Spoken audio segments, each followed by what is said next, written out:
સુરતમાં ખાનગી શાળાએ વન ટાઈમ એડમિશન અને ટ્યુશન ફી લઈ શકશે નહીં. એફઆરસીની નક્કી કરેલી ફી કરતા વધુ વસૂલ કરનાર શાળાઓ સામે કાયદેસરની કાર્યવાહી થશે.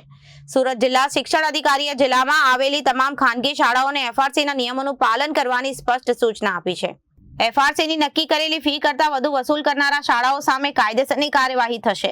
સુરત જિલ્લા શિક્ષણ અધિકારીએ જિલ્લામાં આવેલી તમામ ખાનગી શાળાઓને એફઆરસીના નિયમોનું પાલન કરવાની સ્પષ્ટ સૂચનાઓ આપી હતી.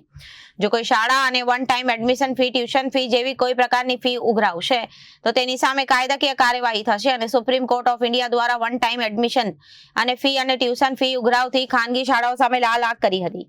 એફઆરસી એક્ટની કલમ મુજબ ફી નિયમન સમિતિ દ્વારા નક્કી કરાયેલી ફી સિવાય શાળાઓ કોઈ પણ પ્રકારની વધારાની ફી જેમ વન ટાઈમ એડમિશન ફી અથવા વધારાની ટ્યુશન ફી લઈ શકશે નહીં. અને આ ચુકાદાનો આધારે ફી નિયમન સમિતિ અને રાજ્યના તમામ જિલ્લા શિક્ષણ અધિકારીઓને સૂચના આપી હતી. ડીઈઓ પોતાના વિસ્તારમાં આવેલી શાળાઓના બાબતની જાણકારી આપી અને નિયમનું કડક પાલન થાય તે માટે દેખરેખ રાખવા ફરમાન સુપ્રીમ કોર્ટના આદેશનું ચુસ્તપણે પાલન કરવા સૂચના આપવામાં આવી હતી. જો કોઈ શાળા સુપ્રીમ કોર્ટના ચુકાદાનો ભંગ કરશે તો તેવી શાળાઓ સામે કાયદેસરની કાર્યવાહી કરવામાં આવશે. દક્ષિણ ગુજરાત ફી રિવિઝન કમિટી દ્વારા સર્ક્યુલર કરવામાં આવ્યો છે.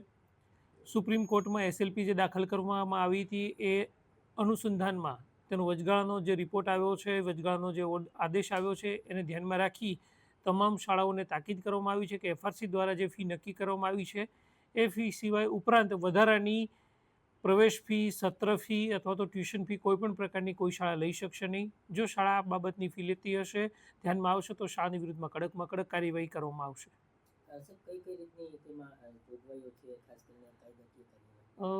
કાયદાકીય કાર્યવાહી અંતર્ગત શાળાની તપાસ કરતા જો માલુમ પડતું શાળાને 5 લાખ રૂપિયા સુધીની દંડની જોગવાઈ કરવામાં આવી છે. આ ઉપરાંત જે પણ ફી લીધી છે એના કરતાં ડબલ રિટર્ન કરવા માટેની પણ જોગવાઈઓ છે. આ માટેની સત્તા સંપૂર્ણ ફી રિવિઝન કમિટીને આપવામાં આવેલી છે.